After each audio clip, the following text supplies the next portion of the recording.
Hello, everybody. So many gorgeous faces. So nice to see you guys here tonight. Byron has been a popular one. I have had people left, right, and center begging to be on this call. And our membership for a Cup of Joe just blew up when Byron was on it. And I suspect he's part of the reason. Okay, everyone, let me preface. I'll do a quick intro of Byron, and then I'll kind of throw it over to him. I'm going to preface with, I'm going to ask you, as always, please type question if you have a question, because there are a lot of people on this call, and there's a lot of chatting usually, so I won't know.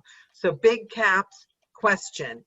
So I know what to ask Byron throughout the call. And also, I have a big, massive favor to ask you. Please, Byron's going to give you his contact details either in the chat or in the comments after. And if you have any questions about Clubhouse or Discord, please contact Byron afterwards, because those can easily take over the whole conversation. And I want the focus to be on every little dirty secret Byron's ever had and Byron himself.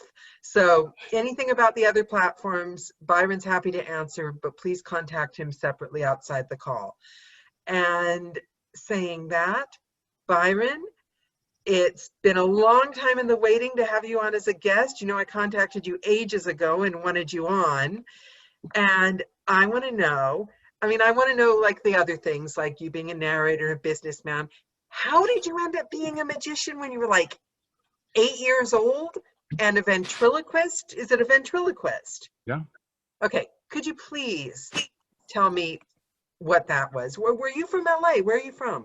No, Omaha, Nebraska. And there were a couple of reasons. One of them was I had watched and become a big fan of the Paul Winchell, Jerry Mahoney show with Knucklehead Smith on television. And I love magic. Join. Press audio. Sorry, Byron. Where's audio? Well, I did it. I pressed the audio. I can't hear anything. Are you hearing Hang me? on. Yeah. That would be my mother. And Byron's oh, talking. that's lovely. As I was saying, that would be my mother. Is that really your mother? That is really my mother in Omaha, I Nebraska. love that. Why it says Sylvia, unless she's an impersonator. And she I wanted love to be on the that. call. So I gave her the URL. I'll make worse mistakes. I just can't think of any. So I think that's worth the moment of unmuting just to have the honor of having Byron's mom on the call. Thank you. It's lovely to meet you, Byron's mom. So actually, Mom and everybody else. So the question you were asking me, why did I get into magic and ventriloquism? So as I was saying, I love the Paul Winchell and Jerry Mahoney show, and I love magic. For my 7th birthday, my mother and father hired a local kid magician who came to my birthday party and entertained. And I just thought it was amazing. I wouldn't have had the magician at my birthday party, wouldn't have become fascinated by all that stuff. And I'll tell you the rest of the story in a second, but I did an interview a number of weeks ago that my mother also chimed in on. And she said at the end, she said, you forgot to tell them something. I said, what's that? Now, my mother has been, among other things, the president of the city council of Omaha, Nebraska. She was elected to various positions and so on.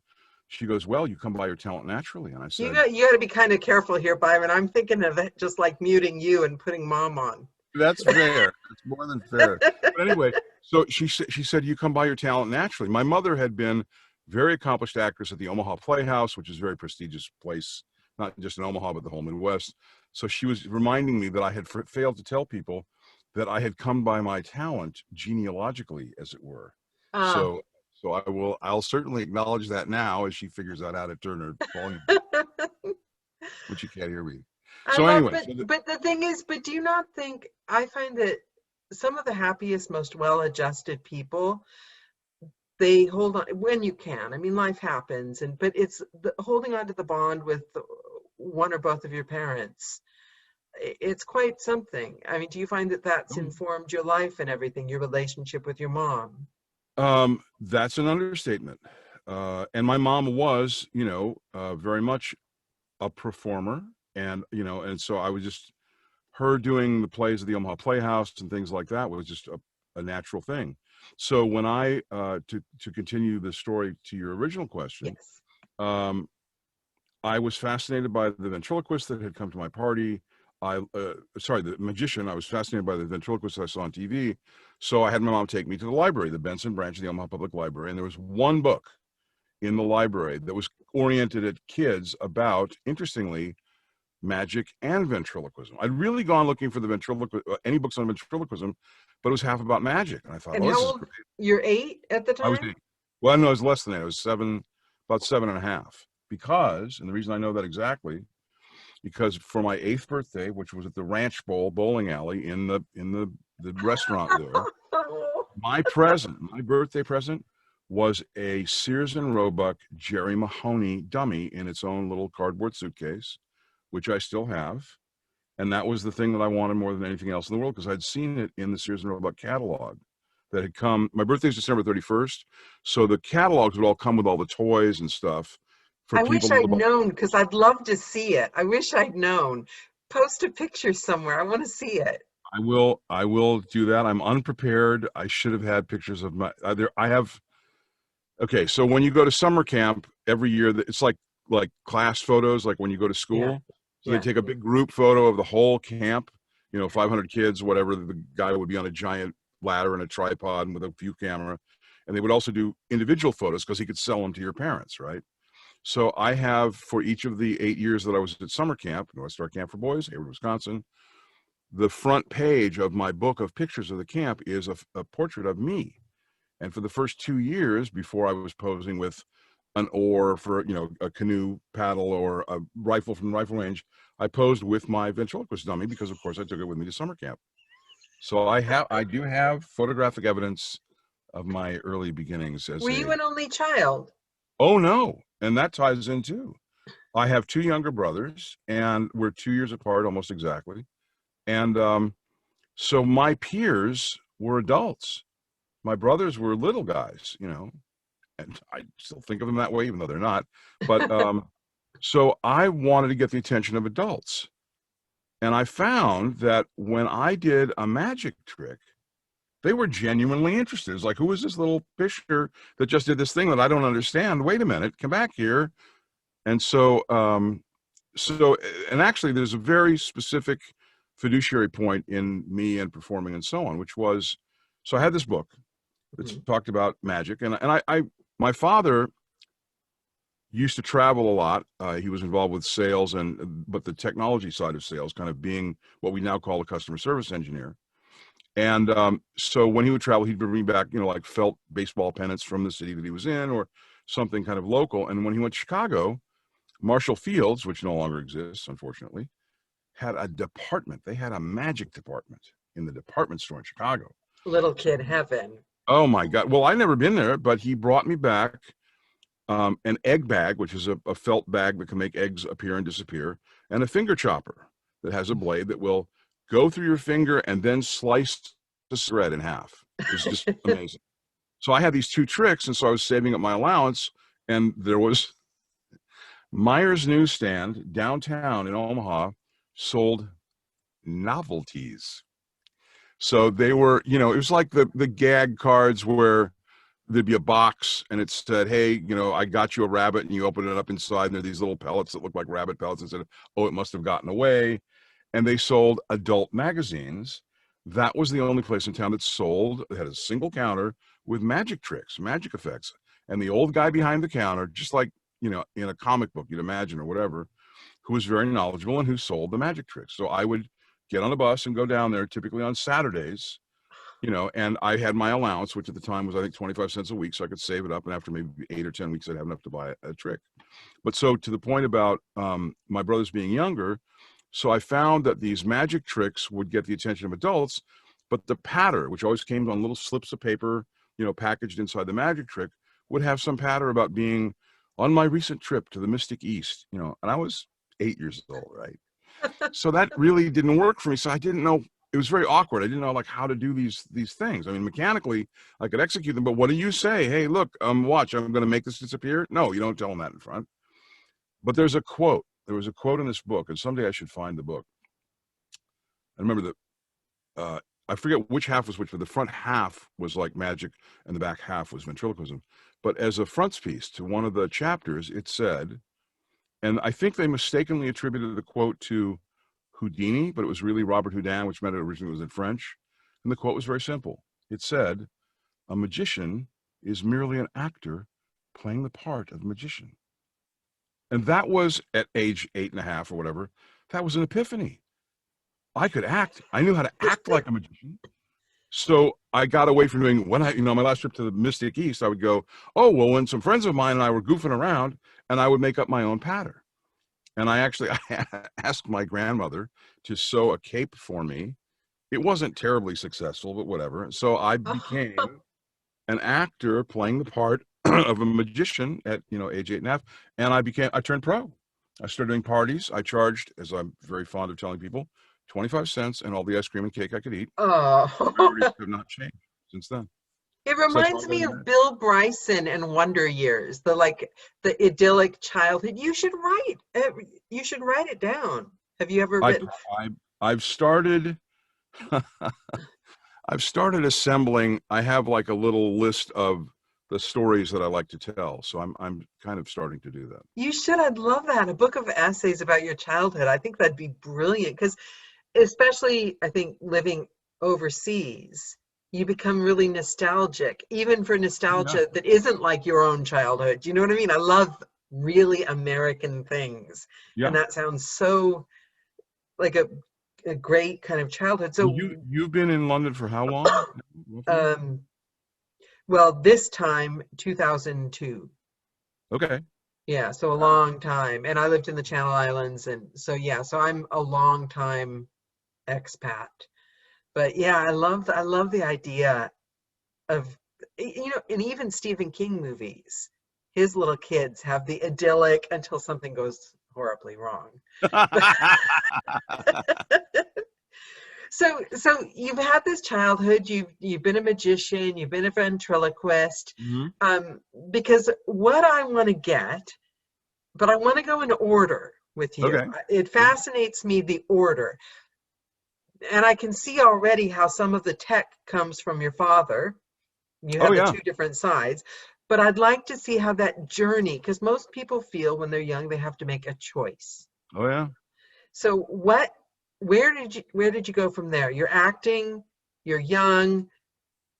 Where did you go from there? So the kind of the lily pads in the pond are, from that, I guess my parents must have told me about it, but there was an acting class for kids at the Omaha Playhouse. So I got in that acting class, and I remember one of the first acting exercises I did, I was terrible. And it taught me about preparation. We were kind of like given some homework assignments from the week before, and I just figured I could wing it. And because I'd been winging it on my piano lessons and not practicing and succeeding for a while, and then realizing, no, this is not a good idea. Kindred spirits. You got it. It's like, well, it's worse because the lady who was my piano teacher was a very nice woman. She was very smart. And usually she could tell when I didn't practice, but sometimes I wouldn't practice. She'd go, you see what happens when you practice? And it was like, oh boy. So it's the day you figure out that the teachers aren't actually paying attention to the homework. Well, that's the day you figure out you can dial it in. Well, no, so you've now triggered another memory of, at one point in 6th grade, I was a smart ass a bit, and I understood the stuff, and I would do math in my head, and the teachers would always downgrade me and say, you didn't finish the assignment. And I would always have the argument of, listen, just because everybody else in the class needs 10 repetitions of this stupid math problem, and I don't, why are you making me do this? Now, today I have the good answer to that question. But at the time, I was a smart ass. What is the good answer? The typical answer, which at the time the teachers give and kids don't want to hear, is it teaches good work habits, right? Yeah. No, but the thing that I understand is what it does, among other things, is it gives you a little self-discipline, which somehow I had left out of my personality at that moment in But do time. you not feel, Byron, that self-discipline comes by finding something you're passionate about and want to do? I've spent my life trying to force myself to have self-discipline, and now I'm starting to think I was just doing things I hated. Well, that was my argument at the time, Yeah. but no, I do. There are times that there are things that if I had done them, if I had had a more developed sense of self-discipline, Yeah. it would have been better. But because I knew I could get away with something and I didn't do it, I got, there's a diagram of addiction where when someone is addicted to something, they will do something that they get away with or that makes them temporarily feel good, but on the long term, they feel guilty about. So then because they feel guilty, they need to feel better about themselves again, so they do it again. And it can be applied to any kind of addiction. So I think there's a little bit of the thing where because I could get away with stuff and it made me feel smart when I did that, and I liked feeling smart, I left out a kind of a major component, which is that my birthday is December 31st, so I was the youngest kid in my class, but I was still the tallest kid, and I was pretty smart. And so they came to me and they said something which at the time thrilled me. Would you like to skip a grade? Would you like to, when you're in first grade and somebody says, would you like to, do not pass go, skip around and go to second grade? Like right now, it's like, yeah. So I thought that was cool. Not realizing that would mean that everyone else in my class, because my birthday was the very last day of the year now they have the cutoff at like September, but back then it was December 31st. That meant that I would be 2 chronological years younger than everyone else in my second grade class. So in terms of eye-hand coordination in sports, I was great as a target in dodgeball. Other than that, not so much. And so social development and so on, everybody else was 2. And when you're 6 and 7 and 8, 2 years is like an eternity. But I can't help looking at you. See, I've got a weak spot for the Mavericks of the world. Wayne Dyer. Was it Wayne? Yeah, Wayne Dyer, I think, told the story. He was in school and the teacher made a joke. He thought he was a ruptured influence or something. And it turns out the teacher was telling everyone he was a disruptive influence. Oh, nice. But he became, I think it was him or Billy Connolly, one or the other, both favorites. But I think my point is that the special children in school, or you know what I mean, the ones that go through those difficulties and they're outsiders, it forms part of their personality now, and it makes them extra special. It's the reason hundreds of people flock when they hear Byron's going to be on a call, because you went through those formative years that were difficult. I mean, do you not feel that without them? I like the people that had a hard time becoming part of the herd, because they shine now. Yeah, no, I mean, I have thought about that, and here's the thing. Since I never did it the other way, I don't know, right? I do. You would have been boring. I do. Thank you. Yeah, you're Byron because of what you've done. And also, not only that, think about it. If you'd had it the other way and always fit in, would you be taking so many people, because I've seen you do it, under your wing and guide them and know what they need and know not just technically what they need as narrators? The answer, of course, is no. The answer is you're absolutely right.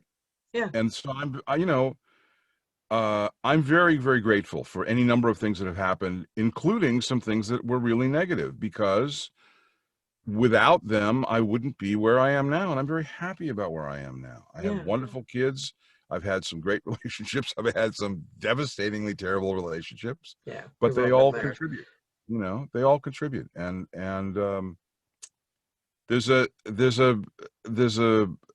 monologue from a play, and I remind people about it continuously because I love the concept, which I found that I have misremembered. I tell the story a certain way. I said, I'm going to look up the script. Okay. It's from a show called I'm Not Rappaport that was written by Herb Gardner, who did a Thousand Clowns, which is just, when I was a kid, I loved that. You got it. Okay. Yeah. Yeah. So the basic premise of I'm Not Rappaport is there's a black guy and a Jewish guy that meet in Central Park. And so basically the whole thing is a series of kind of dialogues and monologues between the two as the years go by. So here's the way that I remember this, and I'll give it to you briefly. It turns out this is not the way Herb Gardner wrote it, but it's the way that I remember it. Basically, the black dude is saying to the Jewish dude, you had a family, I didn't, I left, I was this, that, and the other. And the Jewish guy says, listen, let me straighten you out. He says, when I was a kid, he says, I didn't respect my parents.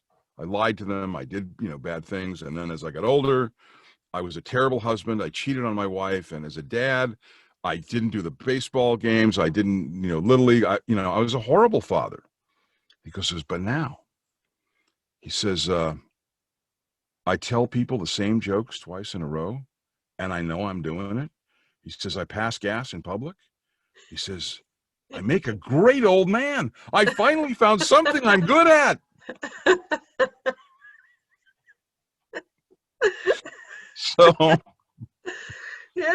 I finally found something I'm good at. Yeah, no. Well, it sounds like you found a lot more than finally. So where did you go from school? Okay, well, you're still interested in entertainment at this point. Well, okay, so here are the lily pads. So magic ventriloquism, community theater. Mm-hmm. I love my dad, and somewhere I believe I have this. My dad had a Voice of Music reel-to-reel tape recorder.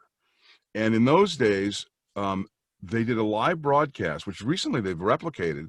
They did a live broadcast of essentially a Broadway show. It was Peter Pan, starring Mary Martin.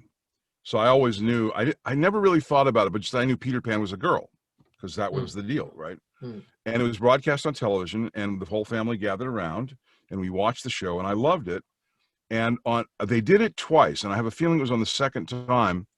My dad interviewed me on the tape recorder, and I sang a little bit of the songs because I remembered a little bit because I had now seen the show twice. I love little Byron. Thank you. And so there was this magical tape recorder, and it captured me singing and talking, and my dad interviewing me, and I knew how to run it, and I would play the tape, and it was like, what's cooler than that? I didn't have a movie studio or movie camera, but I had this tape recorder. So because I loved that, when I was in high school, there was this thing, which I'm very sad to say isn't what it used to be anymore, I guess. But anyway, junior achievement. And the concept of junior achievement was they teach you how capitalism works. You get together in groups, you choose what you want to do. Wait. You make a company, you sell stock in the company, right? You make a product, usually some. Was it a class? No. This was an organization kind of like the Boy Scouts or the Girl Scouts or whatever. It was put together by a person who wanted to kind of teach these values and explain to kids. I mean, like I said, I was a junior in high school, and the concept was it's a miniature version of what really happens. So the way the companies worked is typically the companies were sponsored by an existing company. So if the company was a bakery, then the kids who joined and made a little company that was sponsored by that bakery would take advantage of the resources that the company had. So their product would be cookies or something that they could use the ovens and so on at the bakery. So the company that I chose was KFAB, which was the local 50,000 watt clear channel radio station. So we made like a little production company, and we sold stock in the company. And you have to write these, Byron. I'm sorry. You have to write these as essays and narrate them. Okay. All right. You have to. Seriously. I mean, don't take this recording and just transcribe it. But these are great stories. These would sell. Well, that's what I tell people before I tell them. Essays, a book of essays.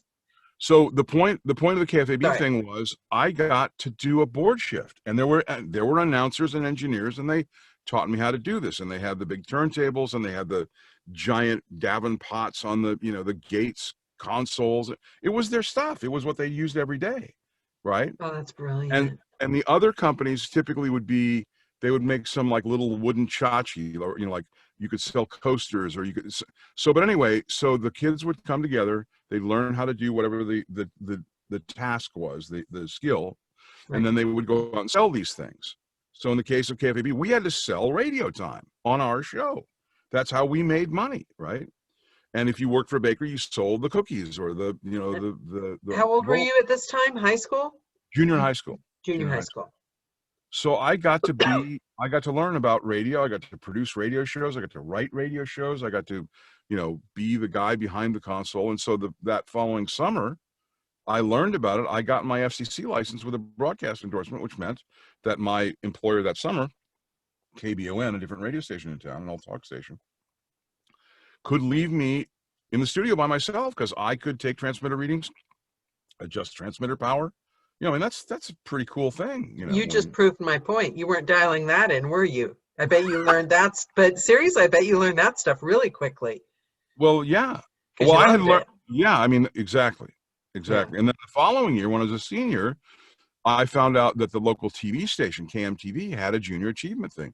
So I produced and directed a series of our color television specials, and not for PBS, for the local NBC outlet, which, by the way, I was then able to, and this goes right back into the rest of the story, I was able to use, I was a classic, underachiever. I can't tell you how many times, starting in junior high school, I got the following lecture.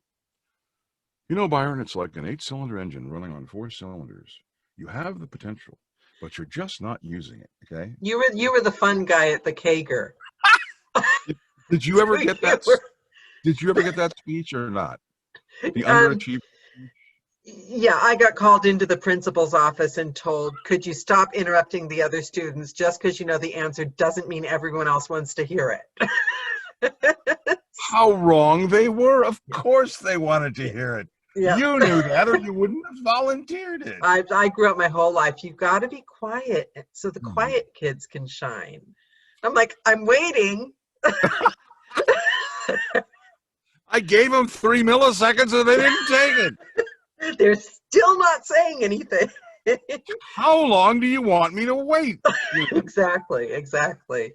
So okay. So I had 2-inch high band quad Ampex videotape of the shows that I had done. So I had terrible grades, and I'm skipping over 20 stories. One of them is why I end up in ROTC instead of a typing class. And the answer was, you have to graduate. And if you're going to graduate, you've avoided physical education classes for the last 3 years. And it's a ROTC, they were like the yes, that were reserve officer. Itchy. No offense. No.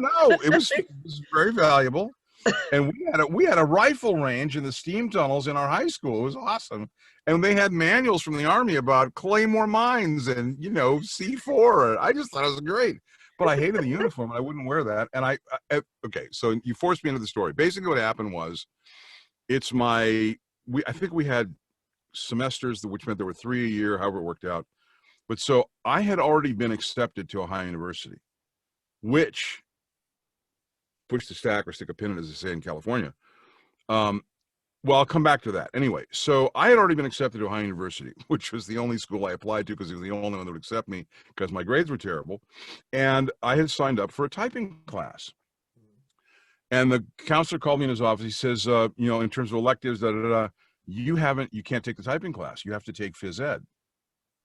And I said, which do you think is going to serve me better at Ohio University, doing jumping jacks and getting sweaty, or knowing how to type at a reasonable speed? He goes, do you want to go to Ohio University? You have to graduate. If you don't do the phys ed class, you're not going to graduate. So push the stack another level. Apparently W.C. Fields, apocryphally, was on his deathbed and asked for a Bible. Now, W.C. Fields was notably, atheistic, hated kids and dogs, the whole thing. And so somebody bringing him the Bible said, I knew it, you're a closet, Christian. He goes, no. And they said, well, then why do you want a Bible? And he says, looking for loopholes. So I studied the curriculum and the rules at school and found out that ROTC was classed as the same kind of a requirement as phys ed. So that, okay, instead of doing jumping jacks and running around and getting tired, I'll join ROTC. And I did. So, but you know what? I've got to tell you, I joined the football teams, the coach's PE class. Cool. Because I knew they wouldn't want me to get in their way. So I was the only girl in the whole PE class, and some girl that was like stoned all the time. So I was the only girl, and I would just like do my nails. I never had to do anything because it was the other direction. You figure out. You figured it out. Exactly. So my deal, just to finish that one story. Sorry, go ahead. ROTC, they had this scratchy woolen uniform with brass buttons. And because it was like you were in the Army, you had to polish the buttons and you had an inspection. And I started, oh, my uniform? Yeah, it's still at the dry cleaners. Oh, my uniform? Yeah, I spilled brass polish. And after like some number of weeks, the very nice guy he was an Army guy. You know, he was. I know, I'm surprised they let you get away with that.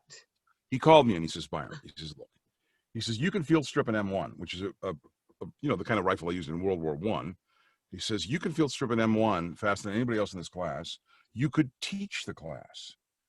Why won't you wear a uniform? I said, because it's scratchy and I hate it. He says, if you don't wear the uniform, I have to bust you back down to private, because theoretically, as kind of a miniature, of the Army, you got promoted, right? He says, I have to bust you back down because you get so many demerits for not wearing the uniform. I said, I'm okay with that. And he said, yeah, but, kind of, it made him look bad. So I said, look, and we worked out basically a deal, which was that every time I showed up without my uniform and some stupid excuse, because he didn't want that to affect the other people in the class, he would make a big show out of busting me down and give me demerits. And I go, oh, I'm sorry. I'm really sorry. And from that point on, I never wore the uniform and I enjoyed being in the class. And to this day, I'm feeling at some point, should I remind you that your mother is on here? No, she's on her own. She's heard them all. She knows. Exactly. And she can watch the recording later. Okay. And she'll correct me. She'll say, you left out the part about, this, that, and the other. I mean, that's the thing. It's how many details of our childhood do our parents actually want to know? Oh, there are some stories that I tell about things that I, intentionally, let's call it selective revelation, shall we? Selective is good. My parent, my mother's continually learning new things about me and vice versa. So it's fine. I know that's the thing. They probably have been selective as well, because we were all teenagers once. I'm working very hard at trying not to tell you the joke that startled me that my mother told me when I was home from college. Let's just put it this way. My mother told me effectively a dirty joke. And my mother had never told me a dirty joke before. It's like, Mom! And you realize, as you said, your parents actually are human beings, And they did think. I made a trip to New York by myself sometime when I was in college or after. And my dad had a friend, and a female friend, and I stayed with her and her mother. They're fabulous people. And she told me stories about my dad when he was my age at that time. Yeah. She told me about how he'd drive a car steering with his knees so he could wave his hands around and scare people and so on. It's like, my dad did that? Really? Find out about the stuff that That's the good stuff. That's the real stories. That's why you should put it down in writing for your kids. So we've got you through high school. Tell me about college. All right. So here's what happened. All right. So I had terrible grades and great SATs, and I was a smart guy. Mm-hmm. So at the time, there were 2, maybe 3 universities in the country that even acknowledged that broadcast, was a thing. Yeah. Right? Yeah. It's kind of like when I was in school, you could take any instrument you wanted in band, but not a guitar. You didn't have a Yeah. guitar and an orchestra, which of course is stupid because you do. But anyway, it's like, it was just like, no, that's that pop music. That's that rock and roll trash, right? In that spirit of the times. But they still had homemaking classes. Well, Teach you how that to was make a bed and acceptable. bake cookies. That was socially acceptable, right? Yeah. So similarly, the schools at the time that knew anything about broadcast were Northwestern, because they had a killer journalism school, NYU, and of all places, Ohio University. And there's a reason for that, but I won't go down that particular rabbit hole. They were building a 7-story, $8 million radio TV building. It was like, man, I want to go there. So my parents had said, you can pick 1 or 2 schools and we'll go visit them. And this is the days, there's no internet. There's college catalogs were physical paper books that were stored on a shelf in your library, and you thumbed through it. And that was how basically most people made their decisions if they were going to go to college, where they went. I'm noticing you, with the way you were with your ROTC instructor, you have a healthy irreverence for adults at the time, Yes. right? Yeah. You treated them like you were their equals. You got along with. Had you gotten past the being awkward and too young and not sporty? I mean, did you get along with the other kids at this point? Yeah, but kind of still, in terms of freaks and geeks, I was still the, I wasn't the Poindexter caricatured bookworm on the outside that I was on the inside. You were the guy at the Kager. I know you. You No, were no, the guy no. at the Kager. No, because I wasn't an athlete and I wasn't one of the cool kids and so on. But I liked being smart. So I was a theater guy. I was the president of the Thespians. I was, I starred in my high school musicals, and, so I was doing that. So if anything, I was very comfortable and confident that I had certain abilities in certain places that were not playing football or being a jock or hanging out at keggers. And my parents had done something incredibly smart. There was a liquor cabinet and it had a lock on it. It was a cabinet with a lock, but we all knew where the key was. And the reason it was locked was maybe to keep the cleaning lady out of the liquor cabinet, and maybe to keep, when my brothers were smaller, you don't want a 9-year-old discovering a bottle of vodka, right? Bad idea. Yeah. But we all knew where the key was. It was in a bowl on top of the, this kind of bookcase thing, so that my dad might, call and say, hey, listen, I have a business associate coming over. Please, when he gets there, unlock the liquor cabinet, offer him whatever he'd like. I'll be there like 20 minutes later, something like that. So, and plus we had Shabbat dinners. We had wine every Friday night.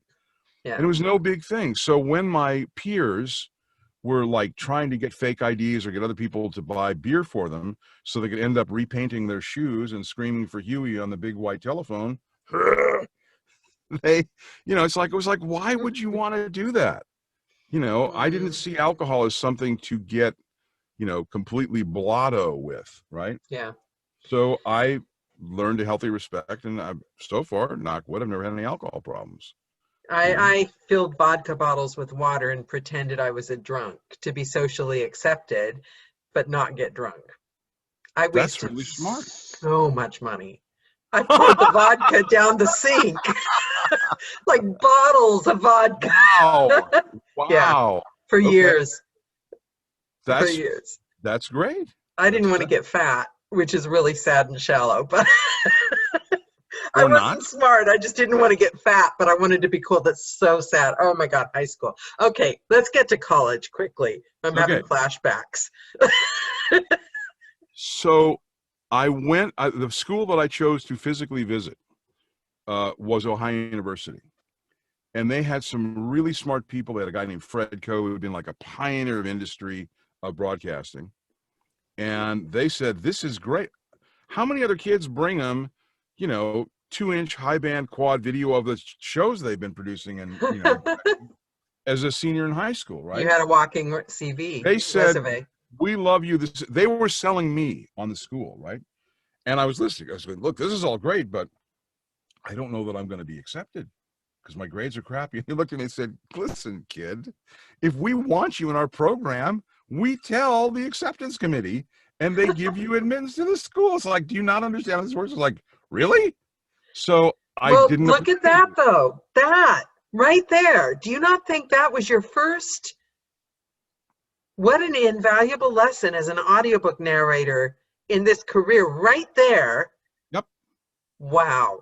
If you do the things that are expected of a professional and Yeah. you are consistently just do what you say you're going to do, unfortunately, it's so rare in this entire world that people make a note of it and think, wow, this guy, he actually does what he says he's going to do, which You is made something that yourself indispensable. yes, or Yeah. just reliable, or just something that you can count. And this speech I have, beaten my children over the head with, forever and still do. But but they're very good, but they get it. It's like, it's so valuable to just have somebody who does what they say they're going to do. All the rest of it, is But you great. knew yourself well enough to keep pursuing the things you loved, because I don't think you would have stuck to the things you didn't love. Or if you want to extend our theme for today, I got away with it. I had crappy grades on a certain level. I shouldn't have been accepted to that school. But No, I I showed, think, but you were true to yourself and you kept following what you loved and you wanted, and it brought you to yep. the place that somebody accepted that. Can I get that in writing? I think that seriously, it sounds like it was just a done deal. I can't see it not happening in another way. If it hadn't happened, that's not luck. That was you pursuing your passion. You had the goods. You came to them and said, look what I've done. I'm not saying you sat around and said, oh, I love this, somebody hire me. You had the goods. You did the work on something you loved. Yeah. And you were rewarded for it. Yeah, absolutely. Yeah. So I love that. me too. Because I couldn't have gotten into, I would have been in community college or something. There was one other school, and I'll tell you the story very briefly. We got a couple of phone calls, and it was from Stevens College, which at the time was a girls' school near St. Charles, Missouri.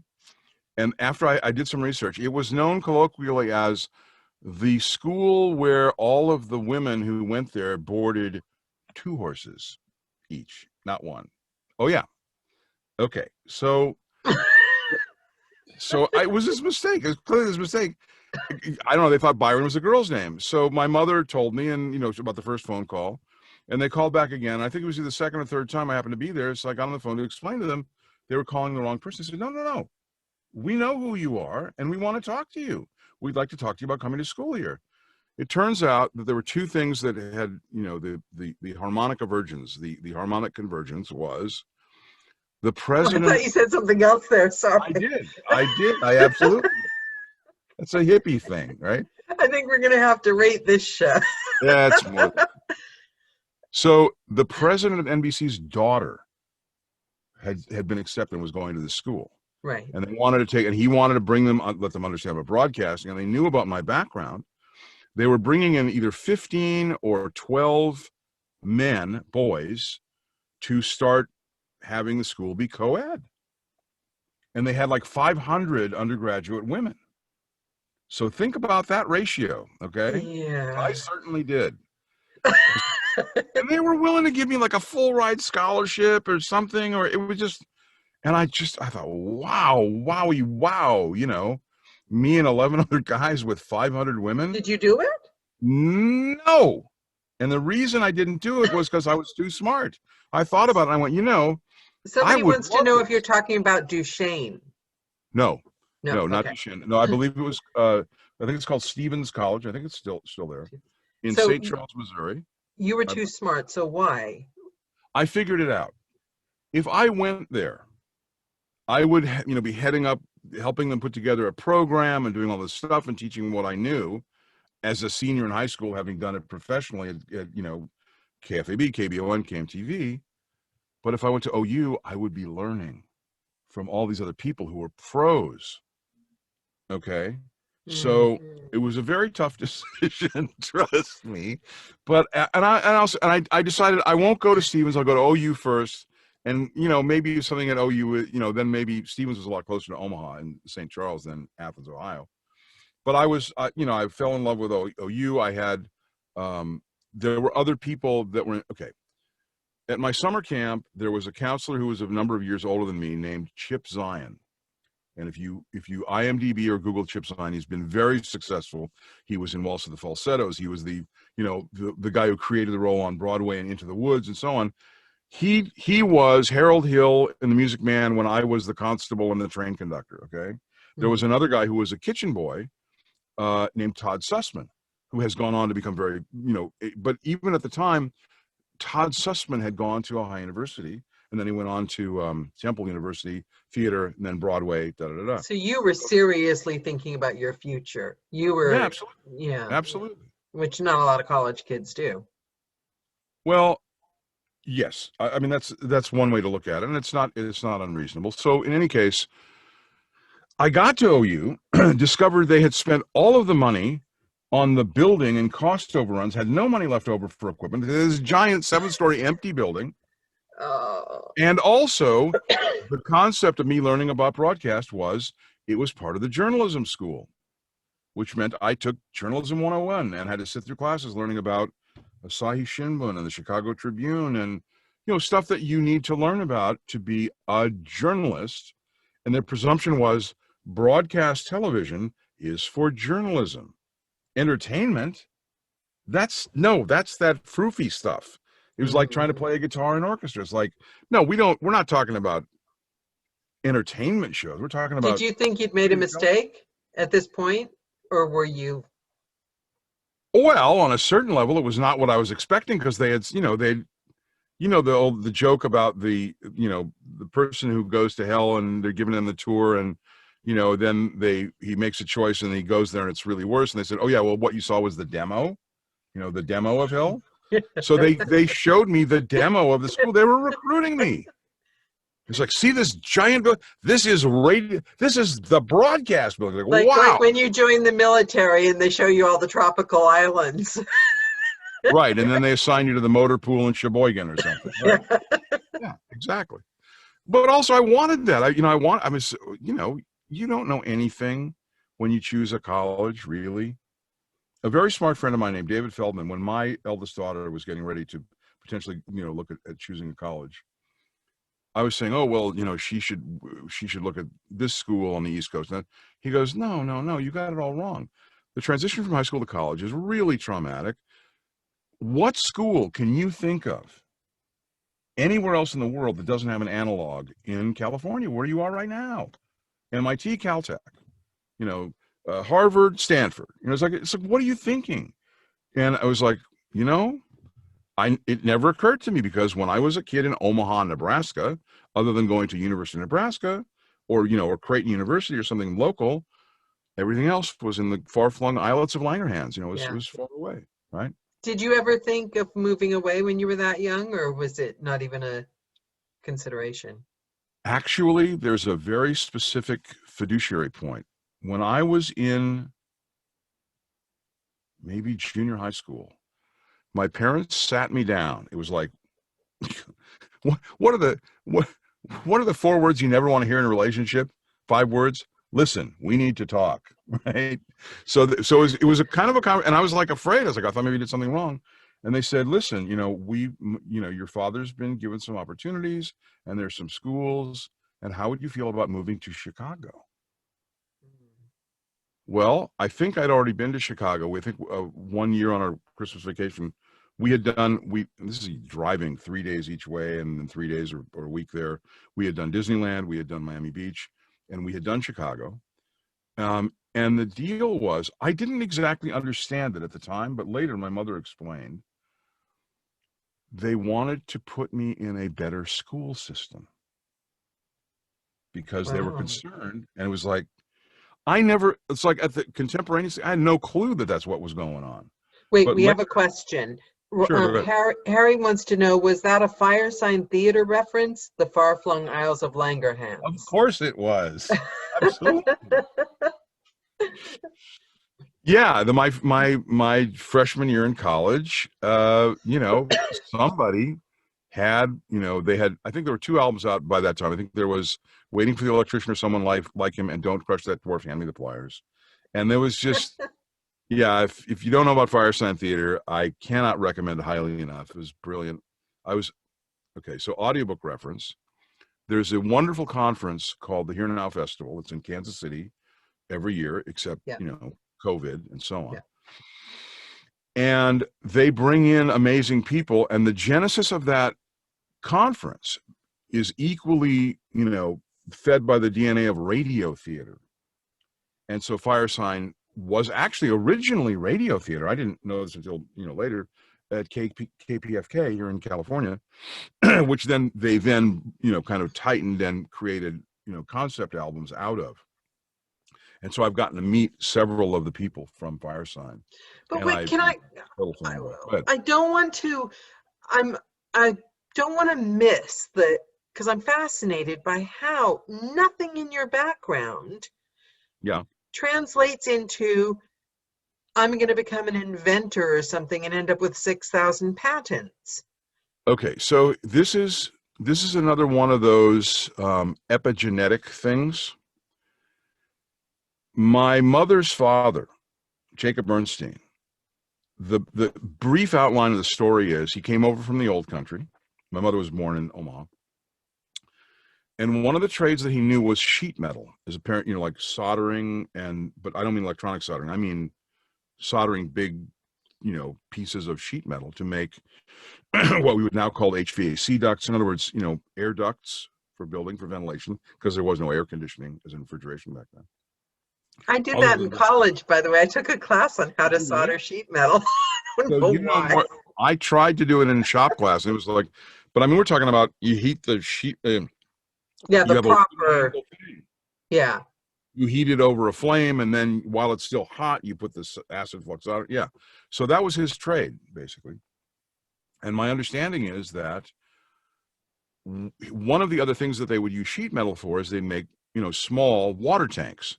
So in England, it's, this, most buildings have a water tank on the top floor because since they have the old cobbled streets, the size of the plumbed water main going to your building is this big.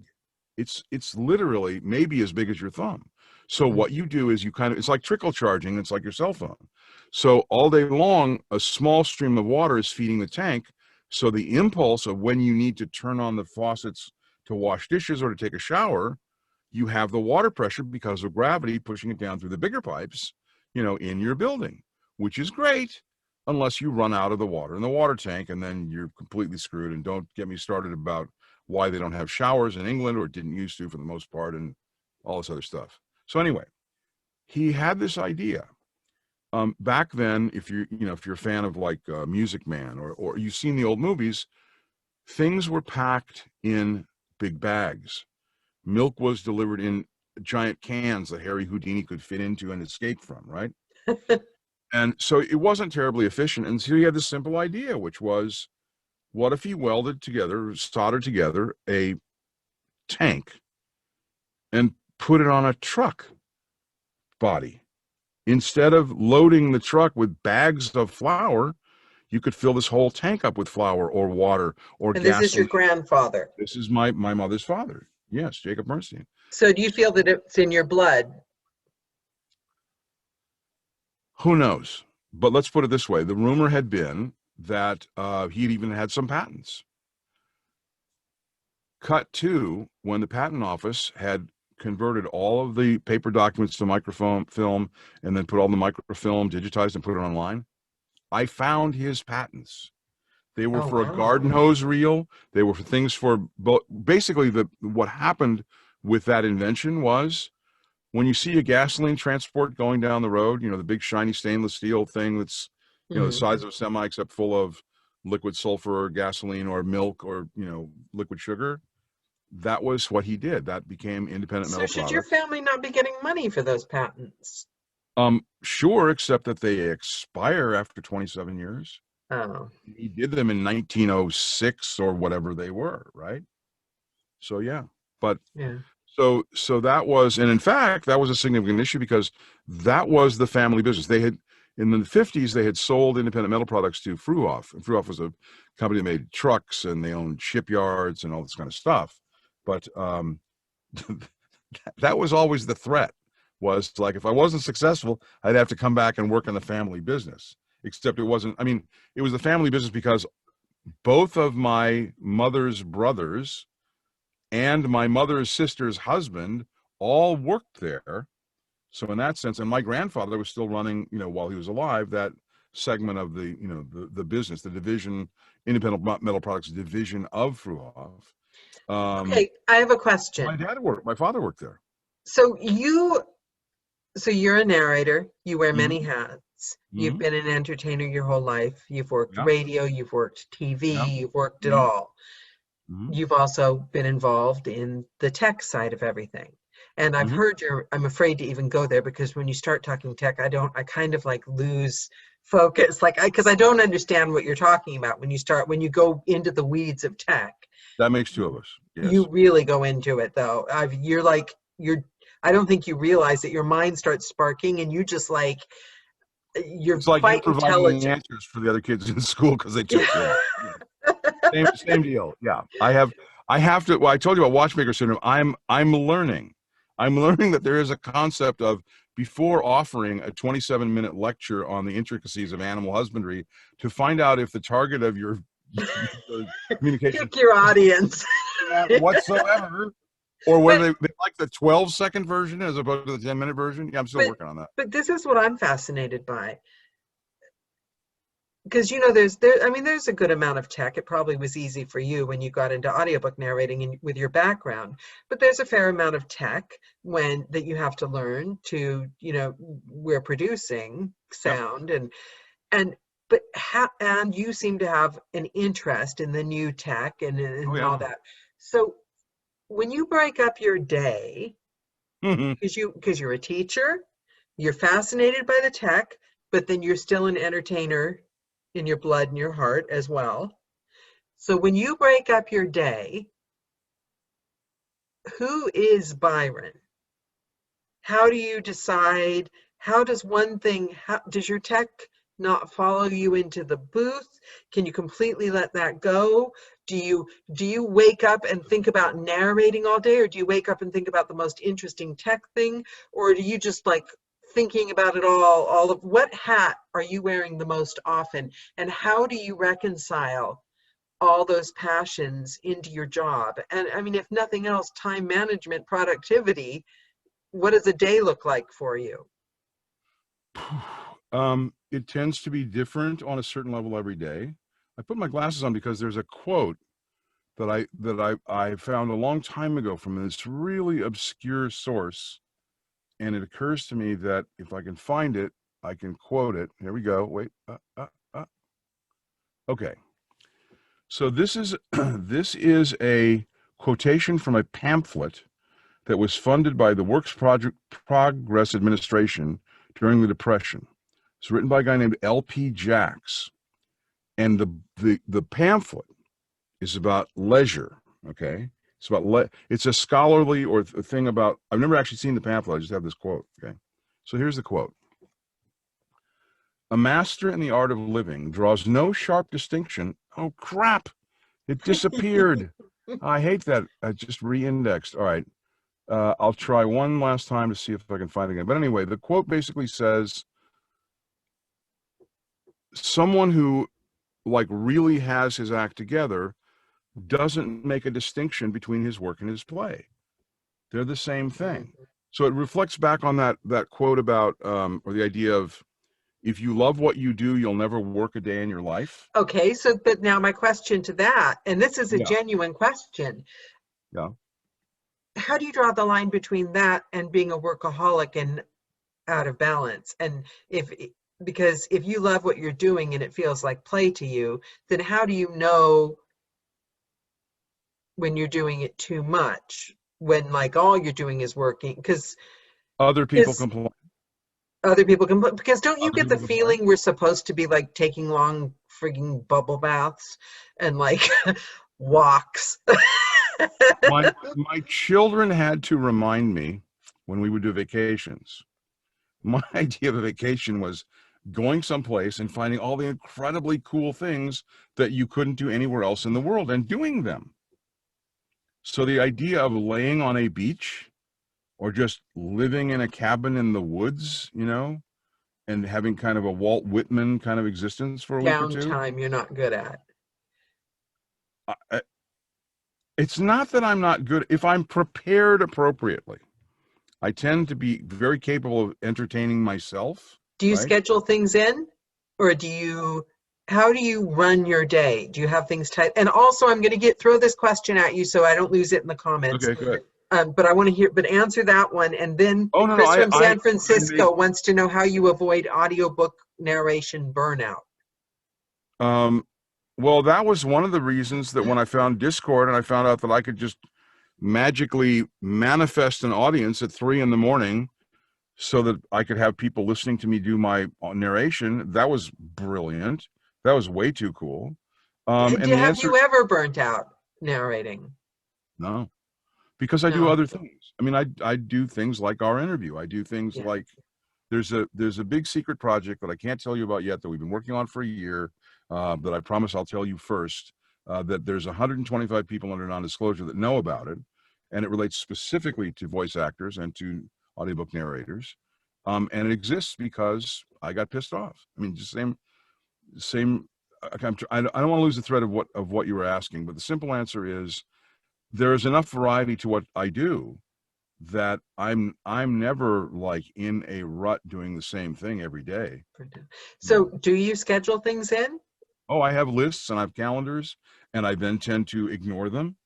There is the template. I learned only recently that this thing that I had learned about 20 years ago was a thing, but it's the idea of there are things that are urgent and there are things that are important, and they're not necessarily the same thing. Going to the bathroom can be pretty urgent, but not necessarily important. Getting your taxes done, a few months ahead of time can be very important, but not very urgent. So you balance those things, right?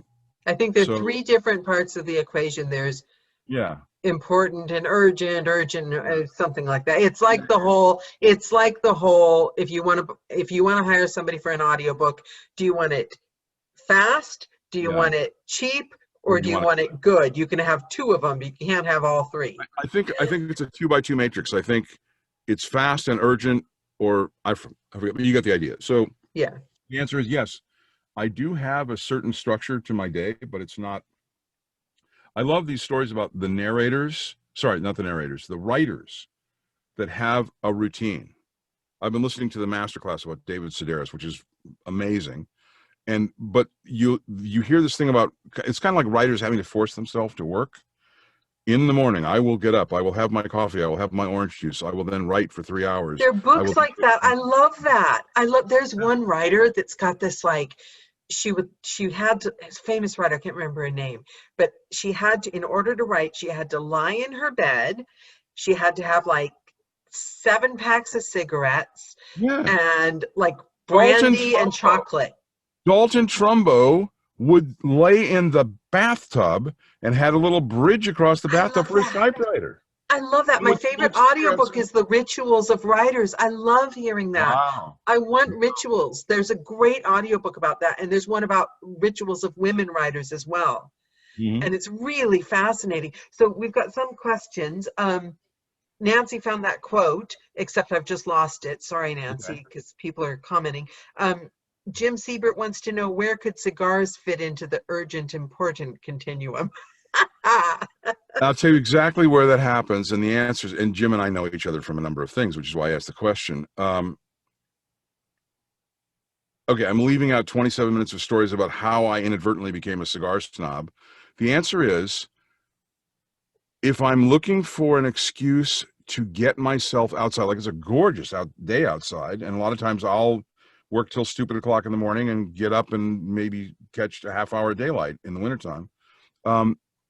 A cigar is both a social ritual, so it's something to do, if a friend comes over, and something we can do sitting outside, or it's something that occasionally, rarely, maybe once a month or so on, I will give myself as a treat. I know Jim allows himself a cigar when he finishes a book. I hear narrators say that they'll have like a drink when I let myself clean my flat. I know that might not be as exciting as a cigar, but it's like witches do, like sweeping out when it's like a new house. It's a ritual. I clean and I start fresh. Yeah, that's great. Yeah, because when you're narrating, you don't have the time to focus and or pay attention to things like Right. cleaning. Right. It's my excuse. Yeah, I think it's good. It marks I think sometimes, do you not think we have to mark things? How many books we've done? You have to mark it because it can just like all blend if you don't. Well, it's a way of acknowledging yourself and your accomplishment, because if you don't do it, who the hell else is going to? Yeah. No, I mean, okay. I had produced a record project with an act, and I was the producer and I was the engineer and all that stuff. And I was shopping it in New York. And I had been pounding the pavement and knocking on doors at the A&R, the artist and repertoire departments of the various big labels, trying to get a record deal, trying to get somebody's attention. And at one point, with a certain record label, they loved the project. They were really excited about it. And I thought, yeah, but who knows if this is really going to happen or not happen. And I thought, look, if it goes through, I'm going to be so busy, I'm not going to have time to enjoy anything. Right now, today, this afternoon, walking out of their office on a cloud, I'm going to allow myself to enjoy this, because it may not happen. And like I said, if it does happen, it's going to be months or years before I can acknowledge, hey, I did this thing. And you know what? There was a book I wanted badly. One of those every once in a while, they're like those books that are like your dream book. Oh, yeah. And they contacted me like a week ago and said, you might be up for this book. And I said, is it like confirmed? They said, yeah, okay. But I don't, until the contract's signed, it's not signed. So I was like, I'm not going to give myself that until the contract's signed. Then it took a while. By the time it was like, no big deal. Oh, well, whatever. I never, ever let myself enjoy the win. Do you know what I mean? Because there's always you can always put it off, but it's not going to feel as good or as exciting when it eventually happens. It's not going to happen the way you want it to or think it was. You've got to like, did you let yourself feel good about it when you? Absolutely. Yeah. And I'll tell you another audiobook related story about, I could figure it out by going back and Googling stuff, but about 7 or 8 years ago, there was a book, and Penguin Random House said, audition for this book. And they didn't usually ask me to audition. Normally they would just say, hey, we have a book for you. But this one, they said, we want you to audition for this book. And I said, fine. And so I, did the research and, went down the rabbit hole and found out the book was called Moonwalking with Einstein. And there's a family in New York, the Foer family, F-O-E-R. Jonathan Safran Foer, who did, Impossibly Loud and Incredibly Close. I'm butchering the name, but he also did Everything is Illuminated. Okay. His brother is or was the editor of the National Review. His youngest brother had been writing articles for either New York Magazine or the New Yorker or whatever. And on the basis of a 3-page treatment, got $1 million advance for this book. Wow. And the subject was fascinating. He had written an article about these people that build memory palaces and can memorize the order of every card in a deck and all this stuff. And because they have contests. And then he went down the rabbit hole and he started learning how to do this. And in the space of a year or two, he became first the national champion and then the international champion of these memory competitions. And then he wrote a book about it, and the book was called Moonwalking with Einstein, because that's a mnemonic thing. Yeah. And they told me it was up to me and somebody else. Oh my God, and they'd been waiting for this book. They gave me an advance, and it was like 4 years later. He still hadn't delivered the book. He was delivering the book, simultaneous release with the book. Man, did I want to do that book, and I didn't get it. and it was a stinker. It didn't sell. It wasn't a hit. They had paid $1 million advance based on his family's track record. And I'm sure the guy, and I'm sorry I've forgotten the brother's name that did it. I think it was maybe Joshua Forward. No. Anyway, I'm sure he's an exceptional writer, or they never would have given him the advance, but and I'm sure he's gone on to do other things. And I'm sure I'd love to read the book at some point. I will. But the point is, I was being considered. I was one of 2 people. And I don't know whether the author himself preferred the other guy or whoever it was that made the decision, but it was like I allowed myself to enjoy the fact that it had gotten down to me and Yeah. one other guy to Yeah. do that book. Because if we don't give ourselves that, we might never get it. No. Ever. No. And I ruined that one for me. I should be really, really excited. I can't get it back now. I've lost it. and I've done that a lot. I don't ever mark. I'm not good with I'll forget it's Christmas. The only reason I like to do Christmas is because Sure. everyone else stops doing anything. You got to do something. I do, I feel a little guilty about it, but with my kids and my friends, if I see something and I go, oh, this would be perfect for one of my kids or for a friend of mine, I'll get it and I'll send it to them. I won't wait for their birthday. I won't wait for Christmas. And then on their birthday or Christmas, I'll go, remember the thing I got you? Did you like that? That was your Christmas present. That was your birthday present. But I love that. But the thing is, I hear you talking about your childhood, and I hear you talking about your passion for the things you do. And it's the way I feel about people that go on vacation. We always went on wonderful family vacations when we were kids, and they were amazing. Yep. And I'm from Fresno. I mean, we went to Italy in the summer, but it was like, why do we have to go back to Fresno? I mean, nothing wrong with Fresno. It's a great place for a bicycle, just like Denver. It's very flat. The thing is, why are you going somewhere for 4 days? It's like, why do you have a job for 5 days so you can have 2 days of life? You know what I mean? Why do you celebrate a holiday twice a year to tell people you love them? Why do people work at an auto parts store selling retail for a boss that they can't stand so they can make enough money so that for the weekend they can load up the car, put the jet skis on the trailer, go out and have a blast for 2 days, and then come back to a life that they don't like? I had that job, and you know what? You don't go anywhere on the weekend because your soul's crushed, you're exhausted, and you're usually sick all the time. And then what you tell yourself is, I'm holding on for the pension. And I know a guy that was really held on for that pension, and he died a week after he retired from a heart attack. Which is more common, way more common than you would think. When people retire, they change their lifestyle, and it can be. A lot of people really look forward to it. And to me, I go, why would you want to do that? You got to grab it. You got to grab the happiness. You grab the happiness when you're walking out of the building like you did. You grab the happiness now. I should have grabbed the happiness when the guys told me the first time, oh, you could have that book. Yeah. Because now it's coming. It's like, what? Yeah, okay, I think I have time. You know what I mean? Yeah. So, yeah, I love that. We've sorted out the world, and I'm conscious that we have hours and hours and hours of stuff we haven't covered. So you really have to write your essays. Oh, okay. Narrate it. I'm sure Bryson made a fortune off his, and yours are at least that good, if not way better. Okay. So, yes, I'll be sued now. I never understand the legal implications of these calls. No. This is really clear. I get this.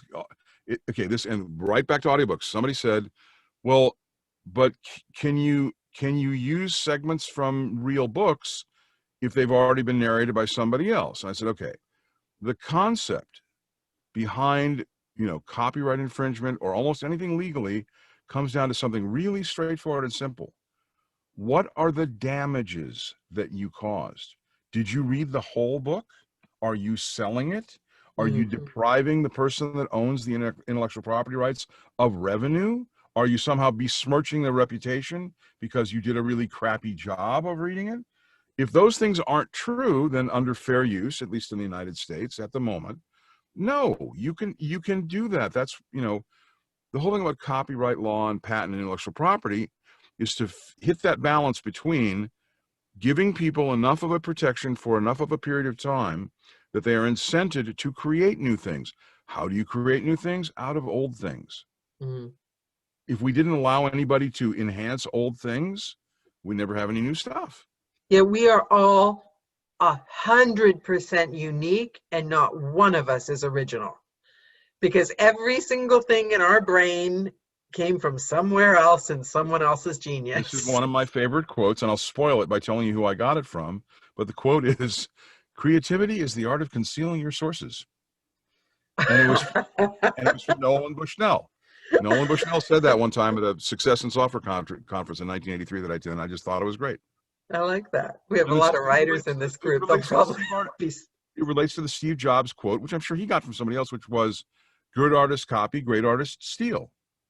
And by that, he means they really fundamentally integrate the pieces of what they're getting from, Yeah. so that their expression is not just a replication, not just some kind of trite, rote copying of something else, Yeah. but something that's a fusion, that's a synthesis of a bunch of old things into something that hasn't existed before.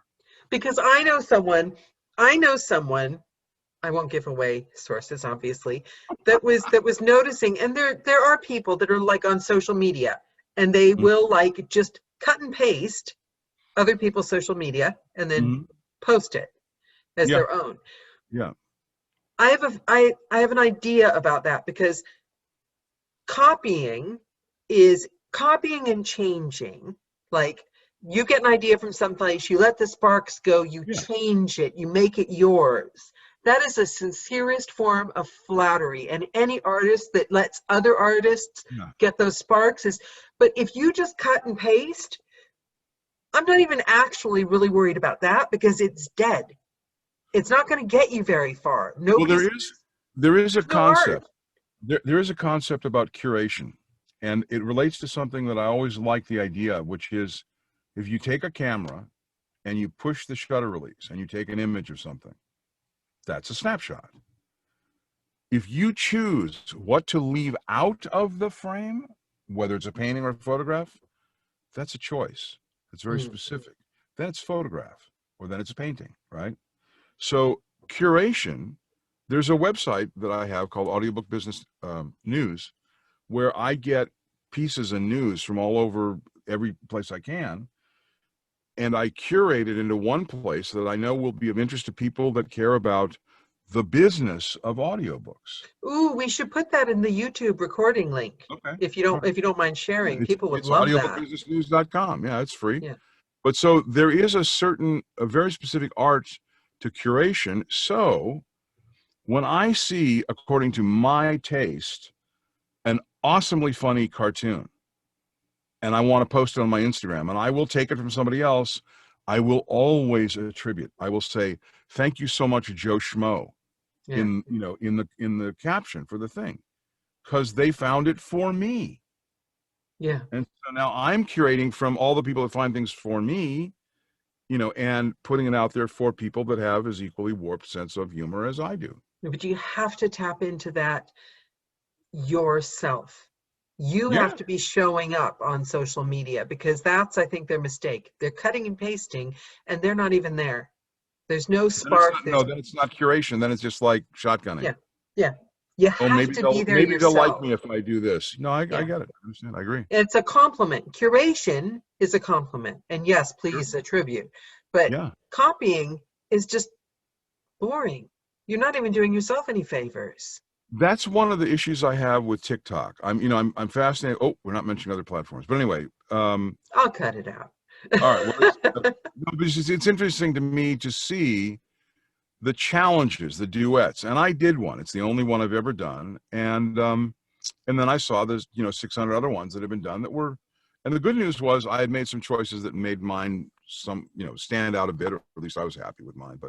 But it's interesting when and on the other hand, the whole art, a haiku, a limerick, it's about the constraints. It's not free verse. It's can you, it's like a Jenga tower, or a what's the falling, the game that was invented by the Russian. It's a computer game, and Tetris. It's like Tetris. Can you find pieces that fit in a way such that it's a perfect whole when it's done? I'm not good at constraint. Really? I could never even color within the lines. Well, that's why I don't write limericks or haikus, because I'm not great with constraints either. Yeah. But I appreciate it. I appreciate that somebody else can do it. I appreciate the ceiling at the St. Peter's Chapel. I could never do that. Yeah. It's and also it inspires you, and you can interpret it in your work and in your life. Because our life is a piece of art, after all. Hopefully. So we appreciate you. Thank I've you. got to say, you have had an overwhelmingly enthusiastic response when people found out that you were coming on. Thank you. And That's I've very got to say, from the day you showed up on a Joe call, your I think your willingness to be yourself, which isn't easy in this world. No, it's not. It's not. And your willingness to be yourself and just show up. And not only that, but to help other people. And because I know people you've mentored that are, you give them that strength. And that's an astounding gift. It's very And selfish. It's very selfish because when you introduce two people to each other and you know that they're going to get along like a house of fire, you look like a hero. But yeah, it's very rewarding. Yeah. It's very fulfilling. Yeah. But it's not selfish to show up the way you do. That's not, it's hard. And it's honest. And it's probably why you're so good at what you do.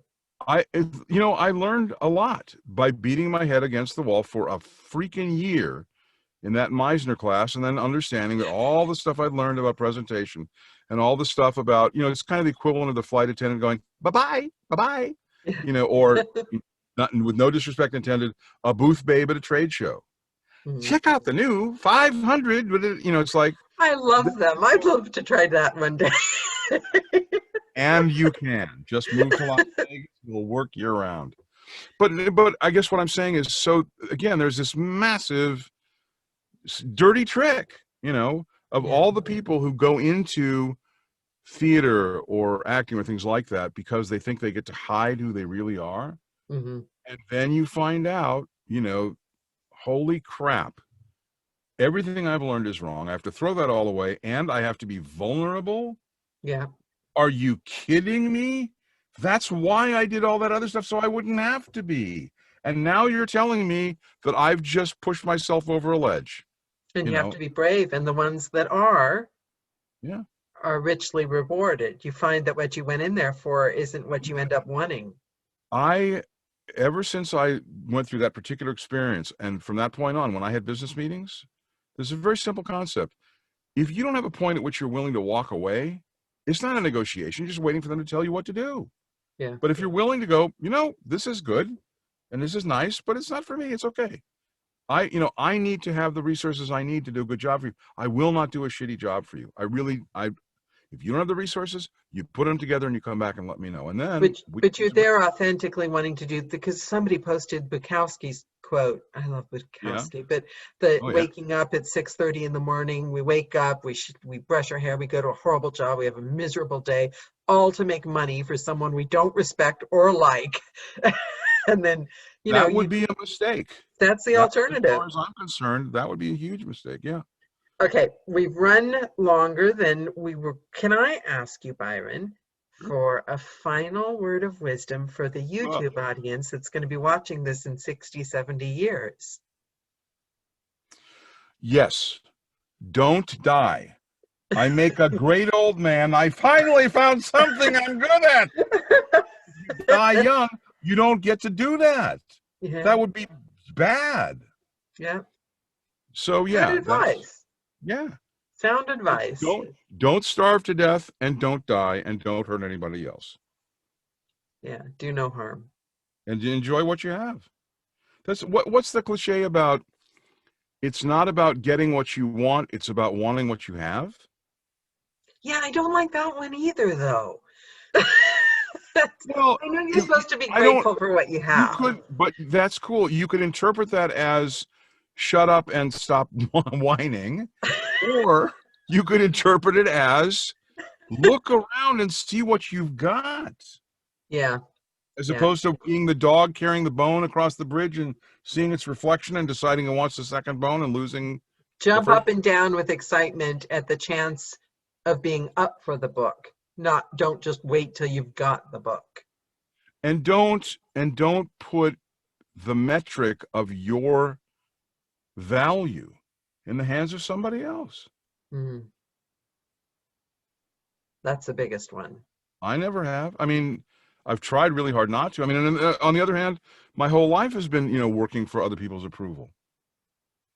And I once figured out that the job in the universe that allows somebody to ask for approval more than any other one is stand-up comics.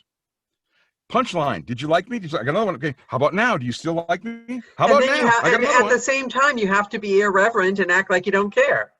Right. I always Tough meant to try balance. that, though. I'd like to try You that should. someday. I did. I studied improv. I did it. I'm sure they're still doing it. The Comedy Store many years ago had a thing. You know, I think it was Monday nights or Tuesday nights. You come like early, like 4 or 5 o'clock in the afternoon. They give you the, you know, here's the rundown and here's what we do. And then you go on stage as, you know, the opening act, everybody in the group, and you make fools of yourself, and maybe you're successful. Only thing is, I've never ever actually had anyone laugh at any joke I've ever said or anything that I thought was funny. So. I first of all, I don't believe that, and second of all, if that's true, it's because you interrupted them and you did not give them permission to laugh. Oh, quite possibly. Maybe I'll Wah, do stand-up comedy. Sure. You have When to, I'm finished with horror, when I'm finished narrating horror books, I'll do stand-up comedy. when a singer finishes a song, they signal to the audience that they hold in case there's applause. They don't go right into the next song and not give the audience a chance to show their appreciation, which is, you know, how else is an audience going to communicate back to the performer other than rotten fruit, you know? It's That's like, a good point. That's a good point. Because you see people who are new at any form of presentation or, you know, theater or singing or whatever, they make the same mistake. They're so nervous and they're so afraid of rejection that they'll barrel right into the next thing, and they won't give anybody a chance to appreciate what they've done. Okay, so 2 peanuts walking down the street. One was assaulted. That's funny. Okay, I Peanuts gotta is laugh. funny. Bananas is funny. Rutabaga is got a not funny. career. That was, oh wait, what I heard one. Somebody is clapping for you. I saw people clapping for you on the Zoom. You didn't see it. Can we have a nice round of applause for the Oh, peanuts? no. Yes. Okay. Thank you. She'll be here all week. Try the veal. Tip your servant. Look, you got applause. Oh, For yeah. your peanut joke. You can learn more. You got to be careful, Byron. I'm going to be telling that joke now for the next 6 months. Okay, wait. Here we go. You ready? Yes. I learned the most fabulous knock-knock joke. It has a very specific target demographic. Between 5, 4 is too young. Between 5 and maybe 7, 8, you can go as late as 11. Okay, you ready? Knock knock. Who's there? The interrupting cow. The interrupting cow. Moo! Kids love that. Little kids, they get to scream because they get to tell that joke. Now this is going to be a good one on YouTube. And you keep doing that until they pee their pants. And they love it because you're giving them permission when they tell the joke to yell and scream, and little kids, and the surprise element, and it's funny. There you go. And of course I did not write that joke, but that's yours. Wear it and use it in good health. We will leave it on that note. Now that's something for the YouTube audience for 60 years. Thanks so much, Byron. Thanks for joining. Thank you, everyone, for joining the call as well. Take care. I'll see you later. We'll see you on the YouTube show. Very good. Bye. Bye, Byron. Bye, everyone. Bye-bye.